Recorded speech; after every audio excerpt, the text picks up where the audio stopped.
en invitant le secrétaire général du CUSEMS, vous invitez en même temps tous les responsables syndicaux. Vous invitez tous les enseignants. Et c'est pour nous un grand honneur de discuter d'une question d'actualité, mais d'une question aussi importante que l'école.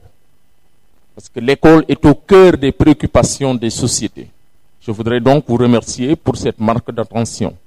Saluer également monsieur le directeur de la formation et de la communication, monsieur Diagne du ministère de l'Éducation nationale. Saluer le directeur exécutif de la COSIDEP, monsieur Mbo. Mais saluer nos élèves, les élèves qui ont répondu massivement à cette invitation. Je voudrais vous remercier. Et vous avez réussi, Baye Omar, à réunir le Sénégal en miniature. Tous les acteurs du système éducatif aujourd'hui sont dans cette salle. Je voudrais citer les élèves, ils sont là, ils sont au cœur du système éducatif. Les enseignants sont là, parce que nous avons l'habitude de dire que l'enseignant est le premier intrant qu'il faut former et motiver. Vous avez aussi les parents d'élèves, en la personne du doyen Fané, qui est le président de l'Union nationale des associations de parents d'élèves et d'étudiants du Sénégal. Vous avez la société civile, vous avez des experts, vous avez des camarades syndicalistes en la personne du camarade Seourou qui est là. Et je suis également accompagné des militants et militantes du CUSEMS, Madame John, qui est une de nos responsables, et le président, l'adjoint du président au niveau de la coopérative du CUSEMS. Donc vraiment, c'est une chance de réunir tout ce bon monde. Et c'est un sujet important. Vous m'avez demandé de parler de la situation des professeurs, des enseignants de manière générale. Mais je voudrais d'abord dire que depuis 10 ans, le système éducatif sénégalais est traversé par des crises récurrentes. Et ces crises récurrentes affectent son fonctionnement. Et aujourd'hui, les diagnostics sont unanimes à constater qu'une telle situation impacte négativement sur l'efficacité et l'efficience du système éducatif. La conséquence aujourd'hui, c'est la démotivation, la démoralisation, la désaffection du métier d'enseignant.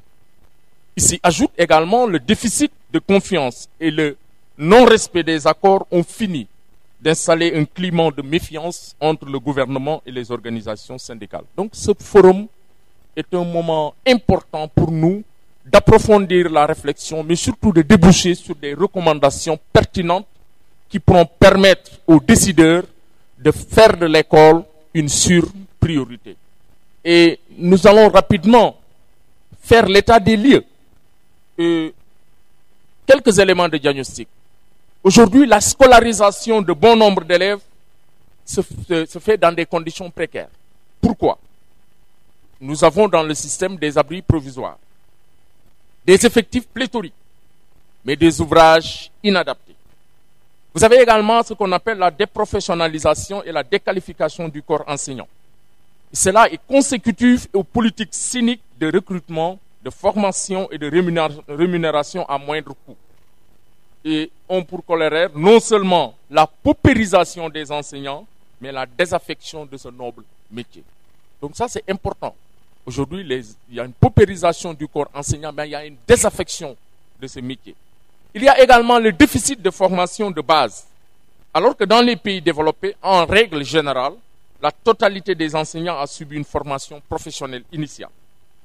Vous avez les mauvaises conditions de travail des enseignants. Et c'est important. Quand je dis mauvaises conditions, je reviens sur les effectifs pléthoriques.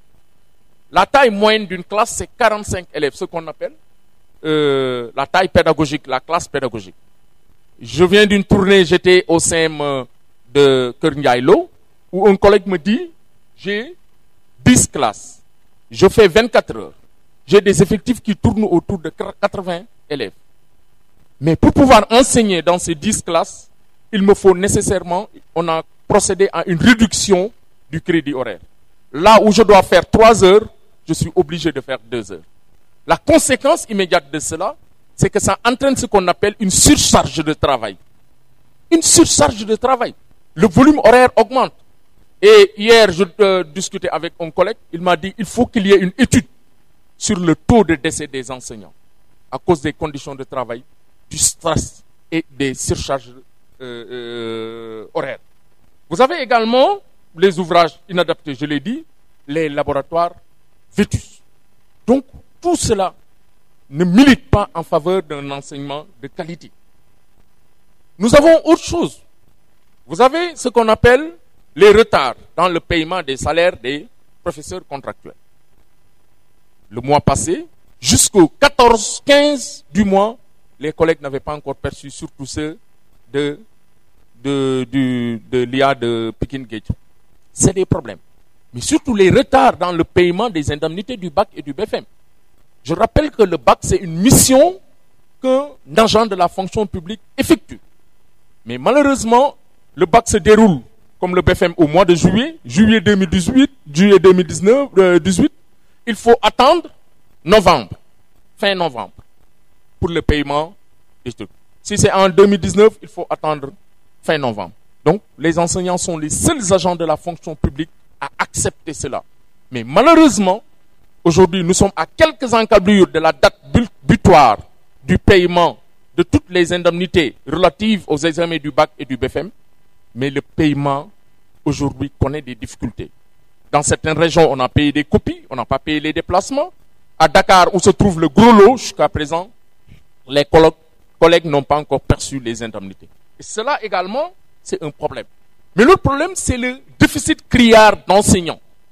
Criard d'enseignants dans certaines disciplines, comme les mathématiques, la philosophie et l'espagnol. Et pour pallier à cela, on procède à des réductions horaires. Mais nous avons dit que ce n'est pas la solution. Pour avoir une solution durable, structurelle, il faut recruter suffisamment d'enseignants. Parce que l'école, c'est l'avenir de la nation. Dis-moi quelle école tu as, je te dirai quel peuple tu auras. Donc nous pensons qu'il n'y a pas suffisamment d'investissement pour l'école. Même si on a mis 23% en 2000 du budget de fonctionnement, aujourd'hui nous sommes à 35% du budget de fonctionnement.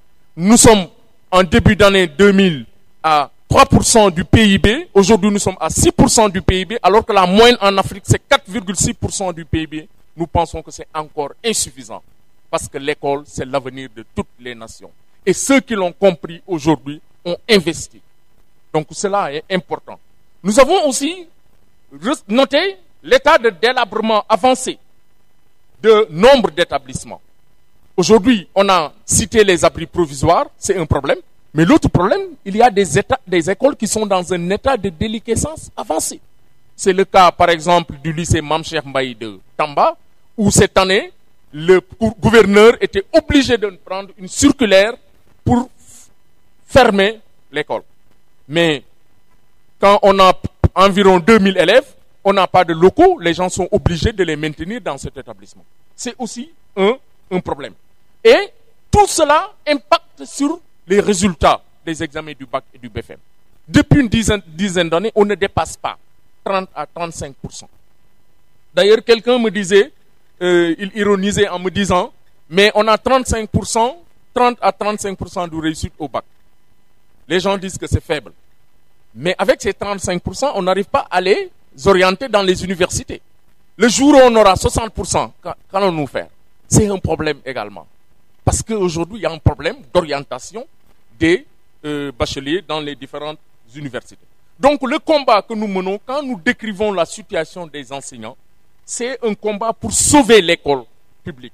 Et c'est pourquoi, je le dis ici, nous voudrions partager l'inquiétude que nous inspire ce diagnostic, mais l'espoir que le gouvernement peut trouver des solutions s'il manifeste une volonté politique réelle. Parce que c'est ça le problème. Si le gouvernement fait de l'école une priorité, si le gouvernement manifeste un courage, si le gouvernement comprend les enjeux du système éducatif, si le gouvernement comprend que on ne peut pas émerger, on ne peut pas se développer sans avoir un système éducatif performant, que ce sont ces jeunes demain qui sont appelés à diriger le Sénégal, le gouvernement doit investir davantage dans l'éducation et doit faire de l'éducation une priorité et doit accorder également la priorité dans les arbitrages budgétaires. Je crois que pour la situation de l'école, rapidement, oui, c'est ça que nous voudrions dire sur la situation des enseignants de manière générale. Maintenant, Sur les enjeux, je peux passer rapidement pour dire qu'aujourd'hui, l'enjeu de l'école doit être une véritable cause nationale. Parce que je l'ai dit dès l'entame de mes propos, l'école est au cœur des préoccupations des sociétés. Et le premier enjeu, nous, au défi, comme vous l'appelez, c'est la qualité. Qui dit qualité interroge le niveau de qualification des enseignants, mais interroge également l'environnement scolaire, les intrants pédagogiques, les ratios et les résultats des enseignants. Mais qui dit également enjeu parle de l'efficacité du système. Parce que grâce à l'éducation, ces jeunes que vous voyez dans 20 ans, demain seront des ministres, des ingénieurs, des cadres. Ça, c'est l'efficacité du système. Mais si on perd cette efficacité, ça va créer également des problèmes. Le financement de l'école pour nous est un enjeu. Le constat est fait que des ressources publiques importantes sont allouées à l'école. Et ces ressources ne cessent d'augmenter. Je l'ai dit tantôt, 3% du PIB en 2000, on est actuellement à 6% du PIB. La moyenne du continent est de 4,6%. 26% du budget de fonctionnement de l'État en 2000 à 35% environ aujourd'hui. Mais malgré tous ces investissements, l'école est toujours dans des eaux troubles. L'école est confrontée à des difficultés. Cela pose la question de la bonne gouvernance, de la transparence, de la gestion rationnelle et efficiente des ressources. Parce qu'encore une fois, le financement de l'éducation doit être un financement de souveraineté nationale, doit être une dépense de priorité. Et nous pensons qu'il y a aussi des possibilités de trouver des sources de financement innovants, surtout en supprimant les exonérations et les bonus fiscaux. Pour nous également, c'est un enjeu de taille. La gouvernance du système, c'est un système bien géré, bien organisé et indispensable à la qualité des enseignements. C'est pourquoi la gouvernance pour nous est un enjeu important. Enfin, l'école est un sanctuaire, c'est le creuset de la citoyenneté. C'est à l'école où l'on forme les citoyens. L'école réduit les inégalités.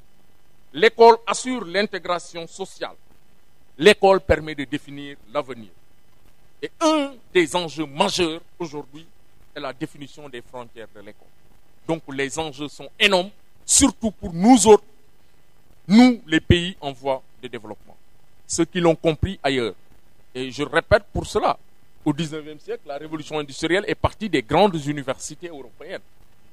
Vous prenez un pays comme le Japon composé de 4 grandes îles et une multitude de petites îles, qui est souvent un pays sismique, volcanique.